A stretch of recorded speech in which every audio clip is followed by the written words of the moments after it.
Dr. Kwesi Daniels about professionalism in the workplace and so on and so forth. So, Professor, if you would like to introduce yourself. Good afternoon. I'm Dr. Kwesi Daniels. I'm the Department Head of Architecture here at Tuskegee University. I guess from a professional standpoint, I hold a number of professional degrees, Bachelor's of Architecture, Master's of Architecture, Master's of Sustainability Management, and a doctorate in Urban Geography. And so, yeah, that's the very short version of my life. All right. And we are also joined by our current president of AIAS, Ms. Wutsa Pierre-Leloup, and also our advisor, Professor Ama Asamoah. So just a few updates. Currently, we are in the interview prep workshop. We also have a plethora of opportunities for students to be a part of our social media page. If students have a talent that they would like to showcase, we can put it on our social media page. We also have AIAS e-board elections coming up, allowing people to apply for that, and also the Student Spring Showcase that is still in the works currently. All right. So we will go ahead and get started with a couple of questions that we have. So, Dr. Daniels, what is your definition of professionalism? So there are two ways that you can look at it. One is the profession has so architecture profession, and most what we call professions acknowledge that there's a standard of excellence that you are expected to adhere to, and that standard is the standard. It's what's shared by everybody in the profession, and so whatever that bar is, you're expected to attain that. Personally, I believe that professionalism is how you carry yourself. It's your brand to the world. It's if you give your word, do you hold that word? If you do work, is it good work or is it sloppy work? It's respecting the people who are entrusting you to service them and service their needs, that you treat their work as good, if not better, than you treat your own.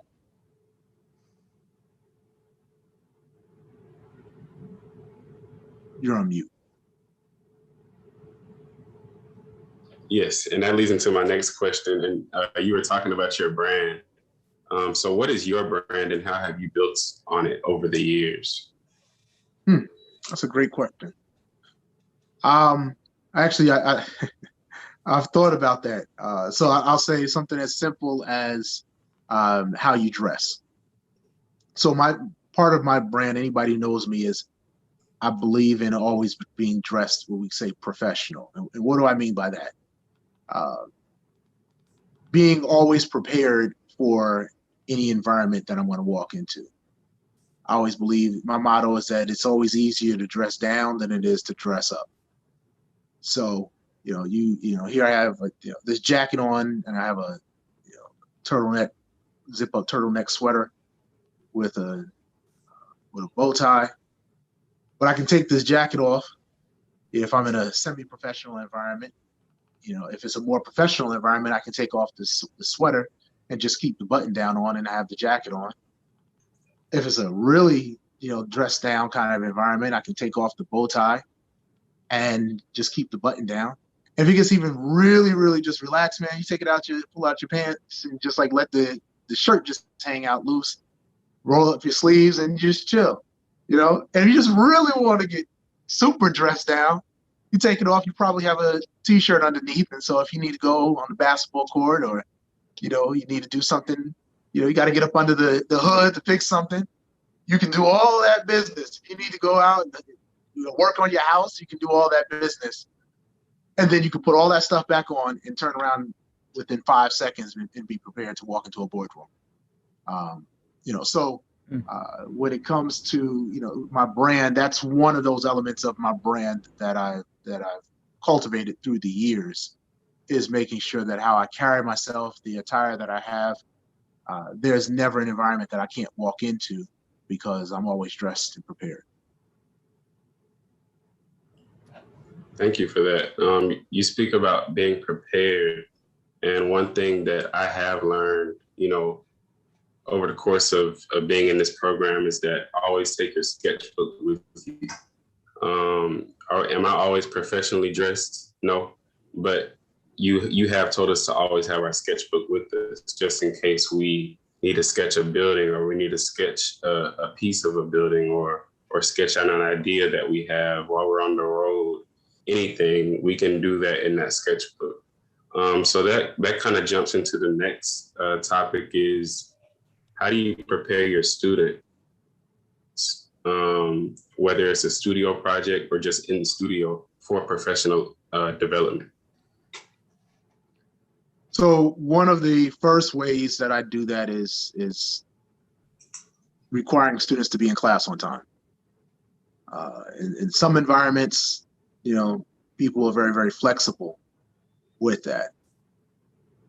But I found that being timely, and there's always grace, but sometimes, at Tuskegee, our classes start 10 minutes after. So the class, you're late if you arrive 10 minutes after. Class starts at the top of the hour, but there's a 10-minute grace. So there's always grace, and it is always around about a 10-minute grace. But beyond that, you're late. And I don't believe in counting lates. If you're not there, you're not here.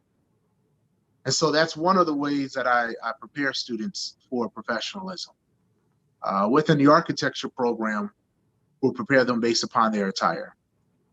Everybody doesn't have to be dressed professionally, but you should be dressed as if you're prepared to do the work. So walking in class with flip-flops on or slides, walking in class with a do-rag on, there's a time and a place for everything. And in the classroom, that's the time and place to do work. I'm at work, and I've deemed that students are at work.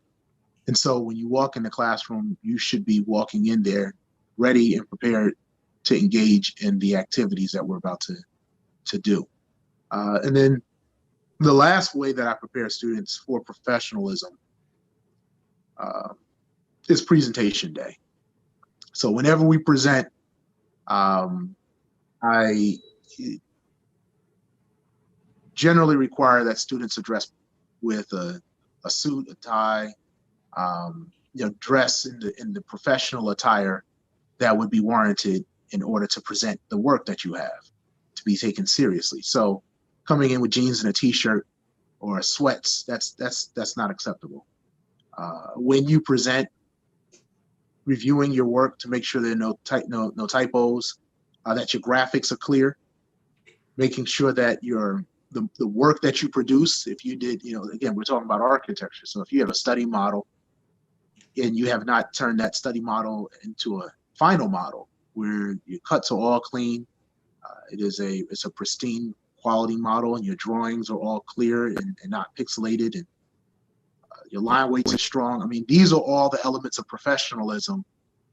Your ability to speak to the audience and project your voice and command the attention of your audience, and also stay calm under pressure.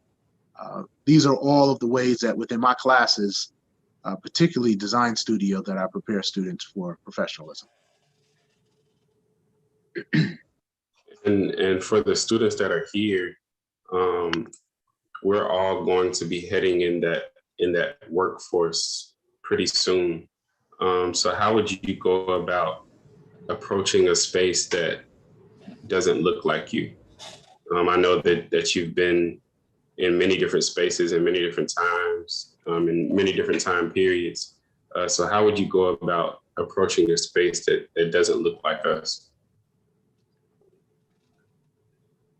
Well, I first always approached it from, and this is not something you can do all the time, but I always approached it from, if you have a problem with me being here, so for some to know, I used to have locks.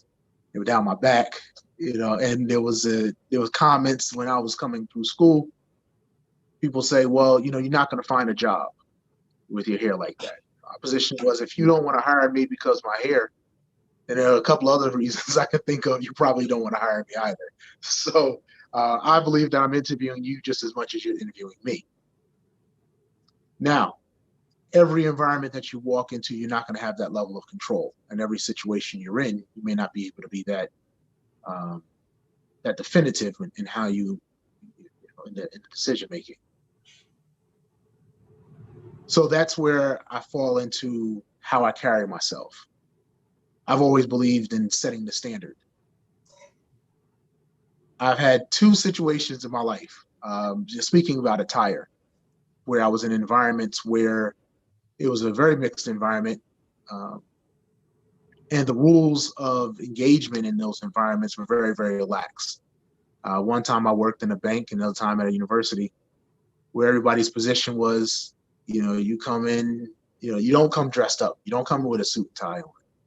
Working at a bank, and it was dress down Fridays. They come in with T-shirts and sweatpants. And I did two things. One, I looked at the people who was up front. How are they dressed? Are they dressed in a suit and tie? I guess I need to be dressed in a suit and tie. And I caught a lot of slack for about a month. And people would say, it's dress down Friday. You're supposed to be dressed down. And I would dress down. I get my better tie out. I get my really clean suit out. I figured, shoot, y'all dressing down, I'm gonna dress up even more. I enjoy the space, and so, I'm gonna go what makes me feel good. And what happened as a result in both of these environments was, within a few months after I was there, a memo went around reminding people of what the dress code was. And so I've in those environments, by keeping a standard and always making sure my standard is at my level. I didn't really care about anybody else's. It's at my level, but my standard is always, I tend to try to keep it high. That means that if someone else's standard is low, then we're not playing at the same level, and I'll continue to perform. So I don't know if that totally answered your question. Oh yes, definitely. Always be prepared. I think that's kind of the basis of this whole conversation is, when it comes to professionalism, we always want to be prepared. So if there's any questions from any students as well, you all can type them in the chat. But for the next question that I have for you is, what are some of the tactics used to network and to increase your network? Great question. So nowadays, with social media, networking has taken on new forms. So I'll start with just talking about the face-to-face, the traditional networking.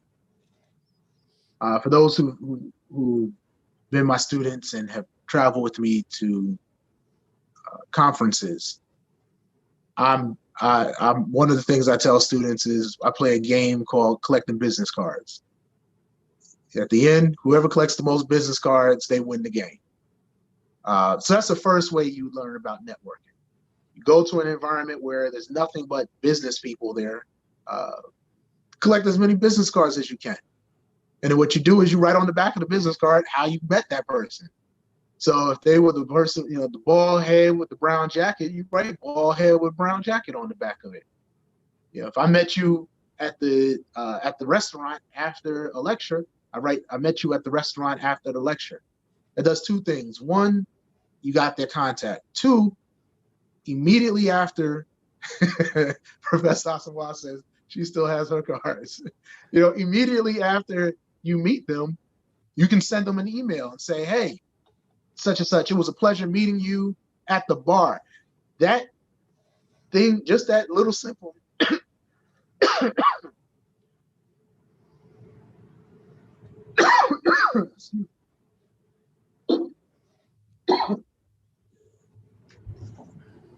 Take your time, Professor.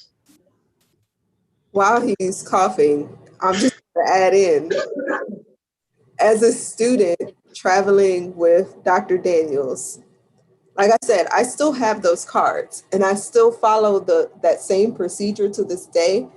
But now, like as a student, a lot of times, especially in the environment traveling with NOMAS, like we were completely unaware of the people that we were meeting and the caliber of architects that we were meeting.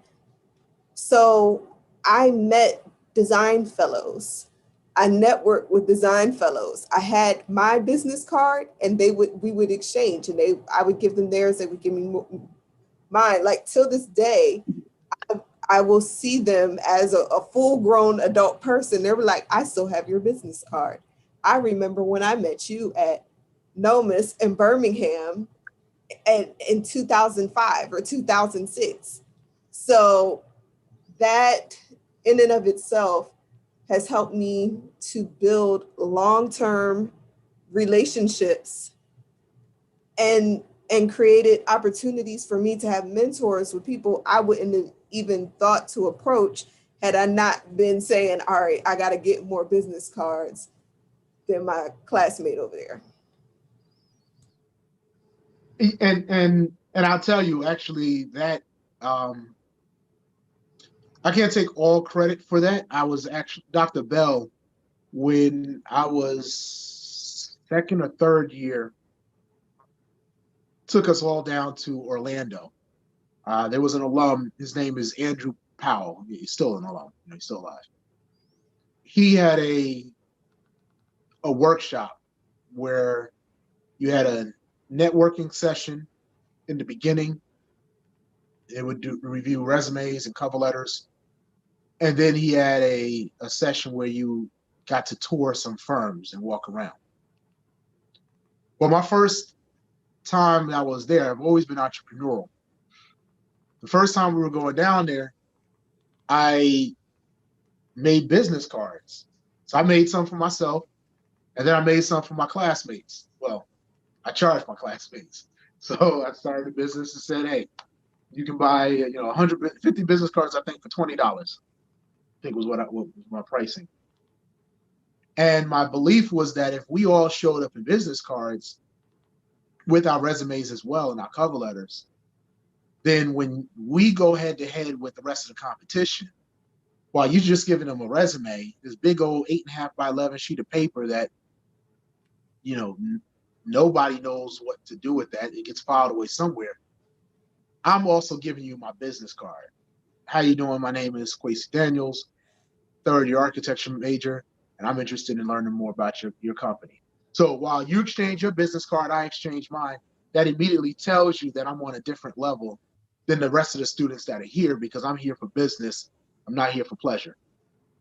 And so, that face-to-face networking and then following up with the people that you meet right afterwards and letting them know, reminding them how you all met.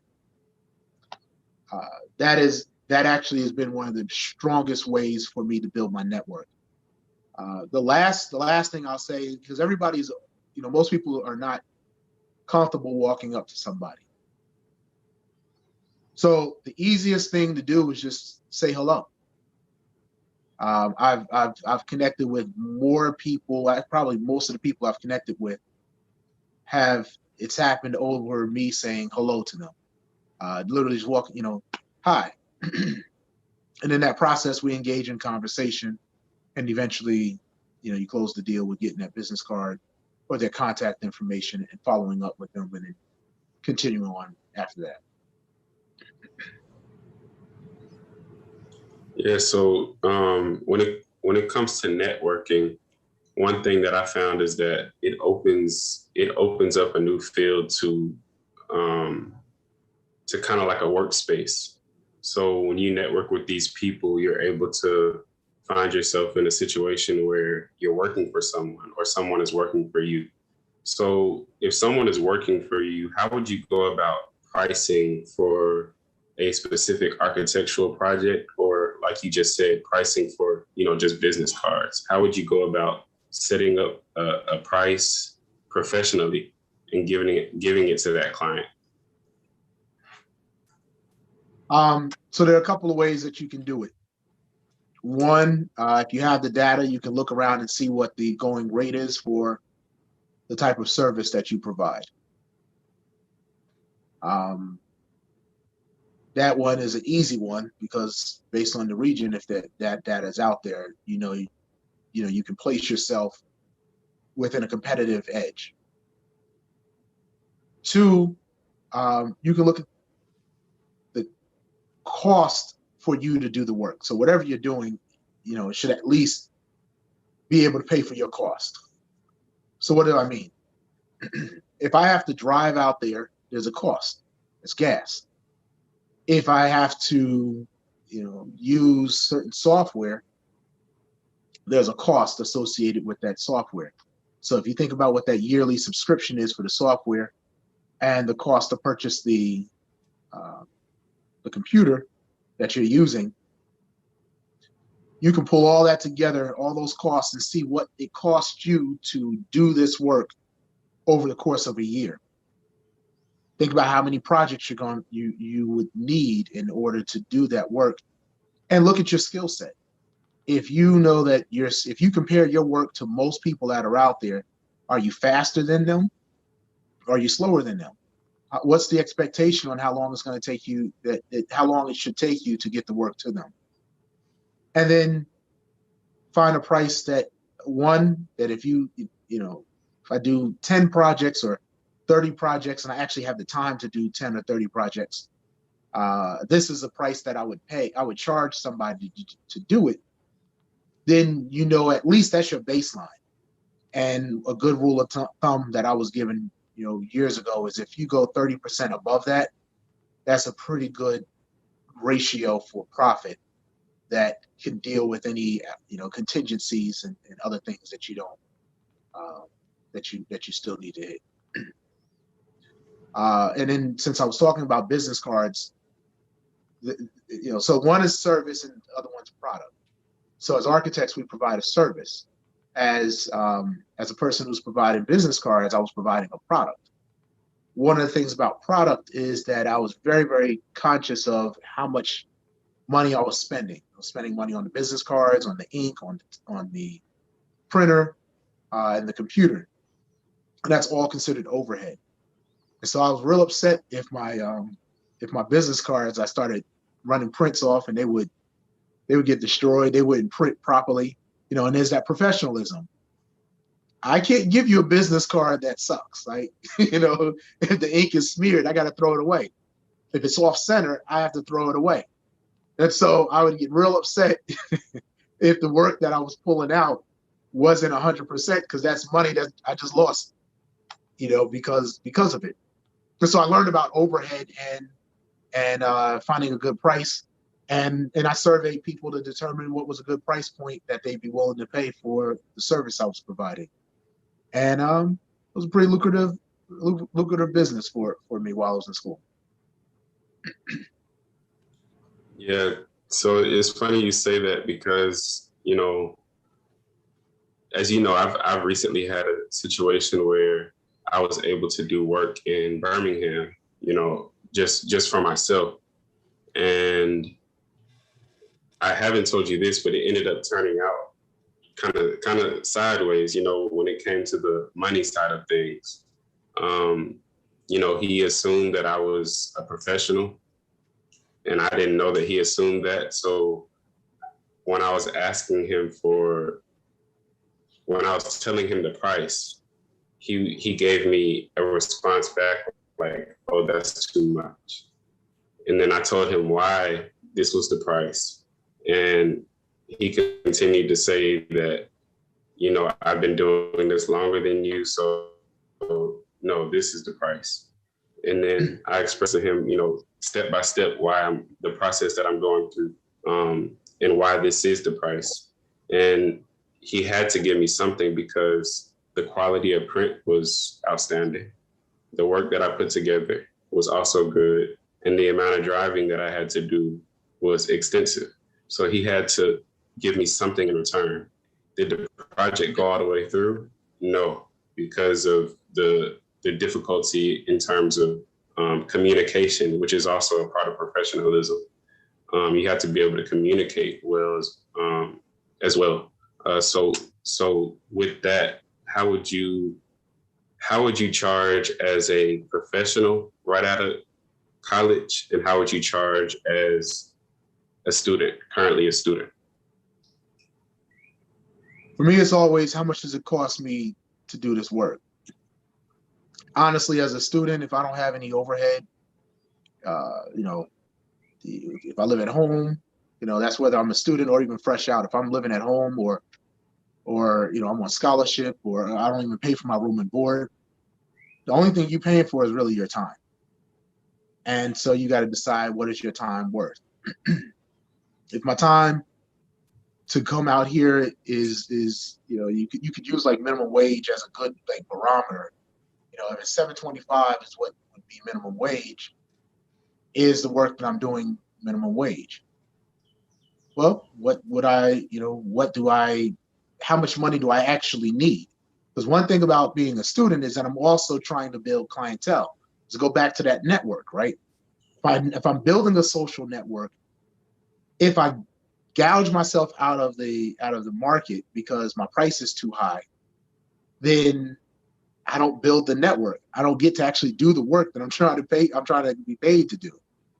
So the beauty of being a student is actually I can undercut the market and charge a lot less because I don't have the experience. I also don't have all the overhead. Again, if those parameters are consistent, and I can get a body of work such that in doing great work for an individual, that might turn around into be more work. So they may have come to me and said, hey, you charged me $500 before for this, and I looked around at what all the rest of the people were charging. They were charging $5,000. You gave me great work. You got it to me on time. You got it to me early, and I only paid a little bit of money. So, you can look at that and decide how do you continue to leverage it. I will say, I remember years ago when I was a student, I charged somebody more money than I probably should have, because I was going on what people told me how much it would cost. It was like, oh, you're doing renderings, those should cost about $1,000. And so I charged the person like $700 for the renderings. When the truth is, I could have actually done it for like $125 and I'd been happy. I didn't get repeat business from him because I think my price point was more than what he was looking for. But he paid me for that. So sometimes you have to look at the work that you're doing and decide what are you looking for? Am I looking to basically like make it rich off of this one right here? Or am I trying to build clientele who, as I gain more experience, I can always leverage that relationship again. And if I picked you up as a client when I was in school, imagine what it looks like if I keep doing great work for you 20, 30, 40 years later. And I always make sure my money is, what I'm charging is at least enough to pay for my overhead. As I said, as a student, you don't have no real overhead. You don't have any real costs. So you can keep your prices lower than most. And with that, kind of going back to the networking topic, two of my classmates are here now, but as we know, you had classmates, Professor Asamoah had classmates, Mr. Kaufman had classmates. So how do you continue to talk to your classmates, continue to network with them as well to shape your profession? Great question. Same as I said before. Hi. The thing about graduating is that and it's a lot like right now with COVID. A lot of, we don't see you don't see your classmates. I don't see my coworkers as often as I would have or do during COVID. So dropping them a line every now and then and saying hi, checking up and just, hey, I'm just checking to see how you're doing. I literally, and that's one thing that's great about technology today. You don't, sometimes it might, like last night, I had a friend who I was thinking about, but it was like 1 o'clock in the morning. I ain't gonna drop you a line saying hi at 1 o'clock in the morning. You ain't gonna appreciate it. You're like, why are you waking me up? Why are you why are you texting me at 1 in the morning? So because I really wanted to know how he was doing, I scheduled it. So I scheduled it for like 9:47. So like he would look at it, look real random, you know. But I scheduled it in advance just to say, hey, how you doing? And put it out there. And so around like 10 o'clock, I got a text message back from him talking about, oh, everything's good. How are you and the family? And so just saying hi, checking in on people, frequently, really, really goes a long way. And then as you have certain opportunities, in my case, being back here at Tuskegee as a department head, as we have opportunities for students who are looking for work, or we have our career expo, or we need somebody to do a lecture, or other capacities, those are the people you reach out to first. Hey, we got an opportunity. We have a student looking for somebody to be a mentor. Would you be interested in mentoring one of our students? One of our students is looking for an internship. Do you know anybody in the city where you're at that's looking, or is your firm hiring? We don't realize that your first networks happen in the classroom. So how you handle yourself in the classroom is also the way that you can continue to handle yourself, when you graduate. Yeah, that is so true. I think our class has a very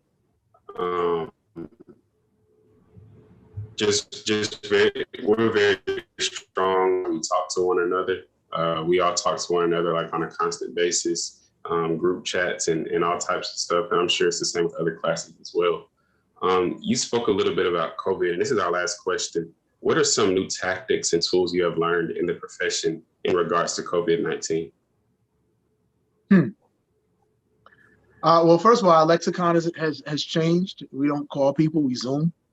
Right? How you want to meet? I'll send you a Zoom link, right? Yeah. My tools have changed dramatically. I'll just share some of this. This has become part of my tool set. This is a ring light with a clamp on it, so and a cell phone holder. I have a Bluetooth keyboard, and I have a Bluetooth mouse, which is here, because I use my cell phone like a computer now. And that's just one of the one major change, where before all my engagements were face to face, or I'm at my desk. Now I don't know where I'm going to be. I keep a tripod, so I'm talking to you right now with a tripod to hold my phone. I keep a tripod on me because I may need to Zoom, and I don't want to keep holding the phone. And I have the keyboard and the mouse because I may still need to do some work while I'm on Zoom, or in teaching class. I may need to operate my phone just like I operate my laptop or my desktop. Video etiquette has become huge. What's your background look like? How are you positioned? What's your environment like? Is it making noise? How do you do you continue to dress yourself like you do when you're going in live? These are all things that have improved. Things that I think about. My social presence on social media. I'm in the process of having my website redone, because previously, the website I have, it was designed to be really much more like an informational page. But because of COVID, you live on the internet now. So if your internet presence isn't as strong as your physical presence, then it brings your brand down. And so it's forcing me to give more consideration to my social presence and my online presence than I've done in the past.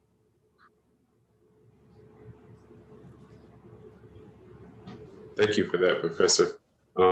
Is there any other questions or comments from anyone? Utsa, would you like to say anything?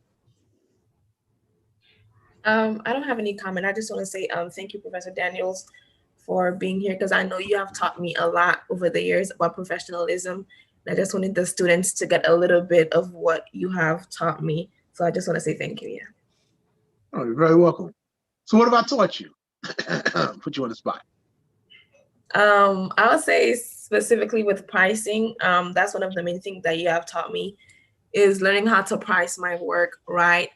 Another thing is you have taught me to not get lazy, or not like don't settle for less, especially like with my projects for studio. You've always challenged me to take it out of studio. So that's one of the things that I appreciate, because a lot of times I do a project and I would just say, okay, it's good here. But the recent time we have talked, you mentioned that I should take it outside, like take it beyond, don't just leave it within studio. So that's one of the things that I'm taking into mind, is to keep pushing it forward. Don't settle for less. And one thing that I like that you said today, it's how whenever they said to dress down, you literally dress down, but that definition means something different to you. So it's always keeping that standard, even though other people have let theirs down. Well, you know, I like what you pointed out about the studio projects. This was something I learned. This is something that I learned a long time ago. And I wish I knew it when I was in school. Your first portfolio of work in the world is what you do in school. Mm-hmm. And the studio projects that you receive, it's a range of projects. When you look out at firms, what do they show? They show how, you know, residential projects, they show civic projects, they show institutional projects, they show branding. Mm-hmm. All of these are part of their portfolio. They put it in there because they have experience doing that work. You have a client. Your client was your professor. Or if, you know, some of the projects we do, you actually literally did have a client, maybe in the city of Tuskegee. It may have been, you know, Mrs. Jones, you know, may have been Tuskegee University or somebody else.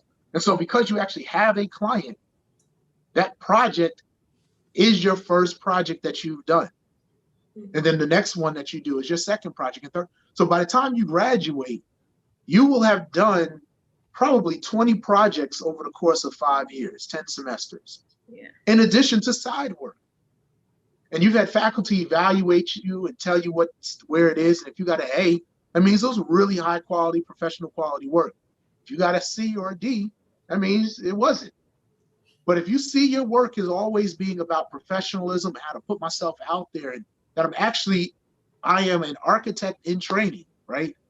You know, the minute you signed up, you said you wanted to be an architect. Well, we are preparing you for that. And so look at all these projects that you're doing as this is my body of work, that when I walk out, I can either walk out to go into a firm, or I can walk out to start practicing on my own. Mm-hmm. With that work, you should actually be revisiting those projects as frequently as possible. So if I learned how to do stuff by hand when I was in first year, maybe I revisit that project when I'm in third year and I learned how to put it on the computer. Something I learned in fourth year dealing with, you know, structures and mechanical systems. Maybe I go back and look at that project I did in second year and realize, you know what, let me go ahead and put a structural system to this now. When I take construction documents, let me go look at all the projects that I did and let me do the construction documents for those projects. And so really, when I walk out, I literally have a series of just unbuilt work to show somebody. And depending on how dope you were, you actually might have a series of some built work that you've done as well as a student. You know, hang around with me long enough, you're going to have some built work. Yeah, that is true. I would like to share. Well, Dr. Professor Daniels. Daniels, go ahead. Oh, I'm sorry. No, go ahead, Mr. Kaufman. Oh, well, thank you. Thank you. I was going to say, Dr. Daniels, I so enjoyed what you shared. It was so meaningful to these students, and I appreciate your insights. And I was wondering if I could share from my experiences just on a couple of things on on pricing. Um, I think you need to feel comfortable with how you price yourself. Mm-hmm. You feel comfortable with how you price yourself. And I was going to say very quickly, there is a document that you can find online. I think I have sent it before to students here. It's called the AIA Compensation Survey Report from, there should be even if it's an older one, the prices or you can find yourself in that document in a region, and you can see what you're worth, upon graduation even. And so that's a help to know how to price yourself. I was going to say too, in doing business, sometimes, now this is going to sound antithetical, and I sure don't mean it that way, but sometimes you need to turn clients down because they're just going to be bad clients. I hope I don't shock you saying that, but there's an old saying, trust your gut, trust your instincts. And I had, when I was in business, there were times that I had some clients that I just had a feeling about, when I started talking to them, and sure enough, they turned out to be trouble. So don't be afraid to say no. About, let's see, 4 or 5 years ago, we visited the office of Richard Meyer in New York, and found out that he turns down clients. There's some clients that he'll tell his associates, he'll say, tell this person I don't think we're the firm for them, and thank them for coming in and so forth. So, but I'm very excited for you all, and this is a great session, and thank you for inviting me. I appreciate it. I always learn a lot too. Thank you, Mr. Kaufman. Thank you. Well, Professor Daniels, thank you for this workshop and your feedback. I think one thing that we can all take away from today is that preparation is key. Always being prepared, no matter what environment we work in or we go in. So let's just be prepared. Thank you. Can I add one last thing before we go? Definitely.